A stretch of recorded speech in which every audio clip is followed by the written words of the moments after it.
أعوذ بالله من الشيطان الرجيم.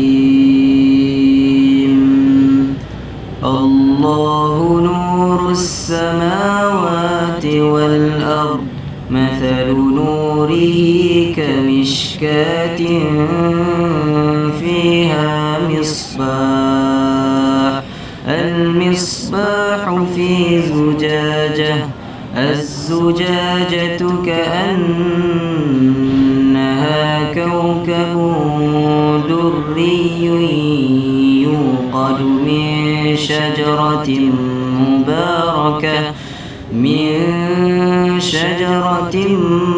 مباركة زيتونة لا شرقية ولا غربية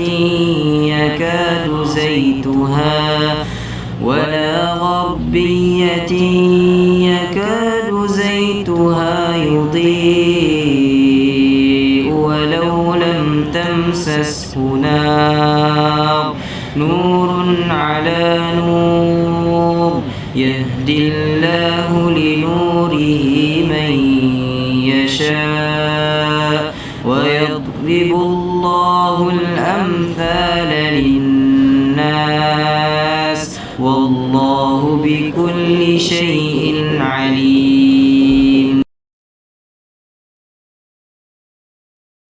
أعوذ بالله من الشيطان الرجيم. الله نور السماوات والأرض.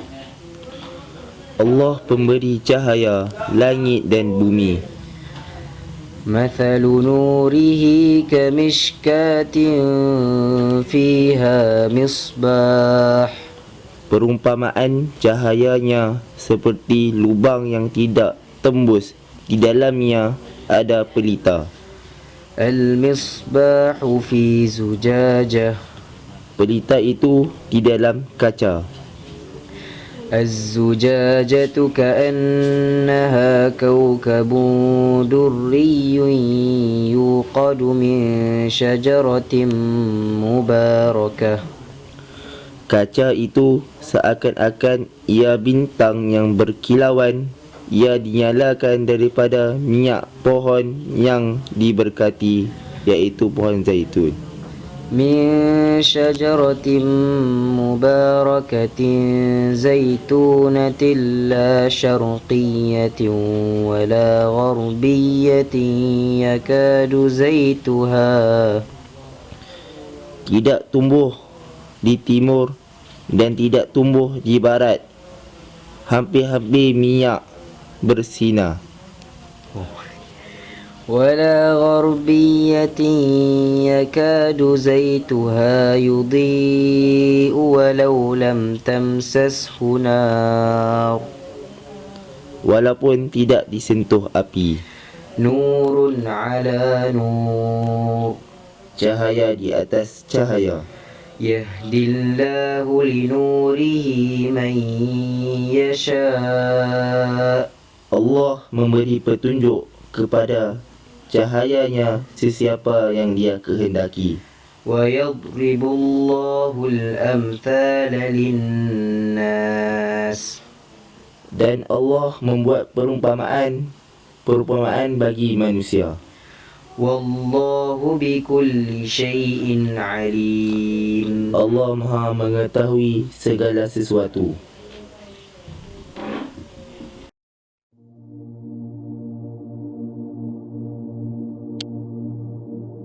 Subhanallah, hampir semua orang non-muslim itu datang kepadanya sinyal.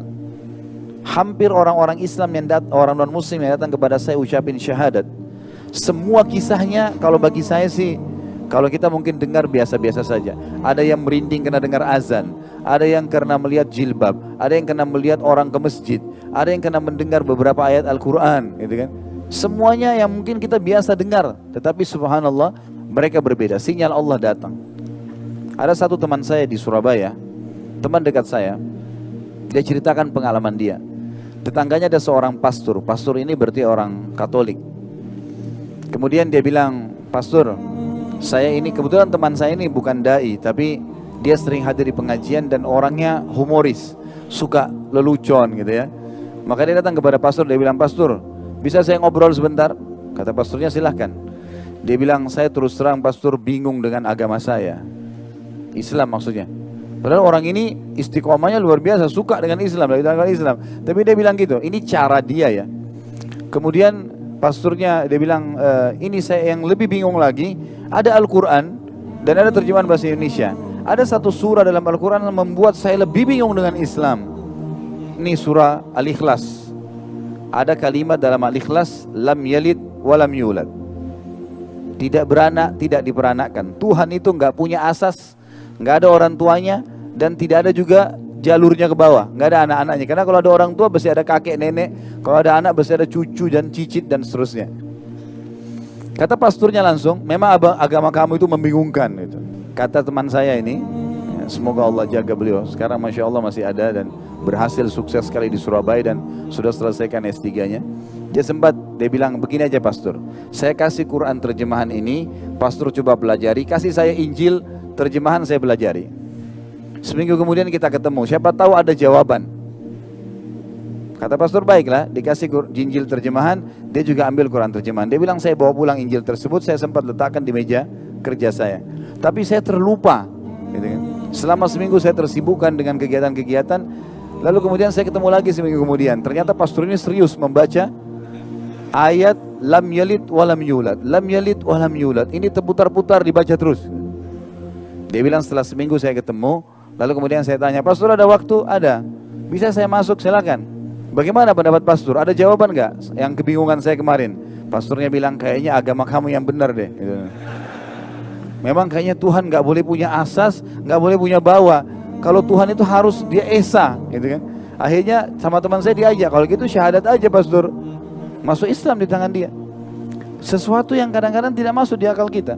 Ada teman saya di Makassar kemarin, Syekh Ali Rimi dari Mekah, dan ada satu lagi Syekh Hamad dari wilayah Hail. Dua orang ini diutus oleh Saudi jadi dosen, satu di UIN, satu di UMI di Makassar. Saya sering kali kalau waktu berapa tahun lalu saya di Makassar, ini kisah sekitar mungkin 9-10 tahun yang lalu, saya telepon, sering kalau ada apa-apa saya beritakan, "Akhi kalau butuh apa-apa telepon saya saja." Dia bilang, "Baiklah." Satu waktu dia telepon saya, dia bilang, "Khalid coba kesini penting." Saya bilang, "Kenapa?" Dia bilang, "Ada orang mau masuk Islam." Baiklah kalau gitu saya datang. Saya datang ke sana, naik motor, sampai di sana saya tanya, "Mana orang yang mau masuk Islam?" Di sebelah dia kebetulan ada salah satu marketing obat yang sering keliling-keliling di apotik. Itu ternyata dia. Kata teman saya Ali Harim ini orang yang mau masuk Islam nih. Saya tanya, Mas saya mau masuk Islam." Dia bilang, "Iya." "Kenapa Mas mau masuk Islam?" Dia bilang, "Saya kagum lihat dua orang Arab ini. Setiap azan pasti ke masjid." Gitu kan. Pasti kalau dengar azan ke masjid, setiap saya masuk ini pasti jalan ke masjid. Waktu saya tanya, memang bisa bahasa Indonesia tapi terbata-bata. Waktu saya tanya kenapa, dia bilang ini perintah Tuhan. Dia bilang, "Saya pertemukan dengan keadaan saya seminggu sekali ke gereja aja saya masih malas. Ini orang satu hari dipanggil, waktu saya tanya berapa kali, dia bilang 5 kali. Begitu rajinnya dia pergi. Kalau gitu saya tahu ini agama benar, saya mau ikut deh." Hanya begitu. Antum sekarang dengar azan sehari berapa kali? Jawab nggak ke masjid? Jadi unik sekali gitu ya, orang masuk Islam itu sesuatu yang luar biasa. Jadi jangan pernah berpikir, "Oh Islam ini sulit untuk ditawarkan. Oh Islam ini diterima atau enggak ya? Untuk berdialog, untuk berbicara menawarkan Islam saya harus hafal Injil nggak? Atau saya harus hafal Taurat nggak?" Itu tidak perlu. Tawarkan Islam, selebihnya tawakal kepada Allah. Karena tugas kita hanya menyampaikan. Allah berkata kepada Nabi Muhammad SAW dalam Al-Quran, "Ma alaika illal balag." Tugasmu hanya nyampaikan hai Muhammad, nggak lebih dari itu.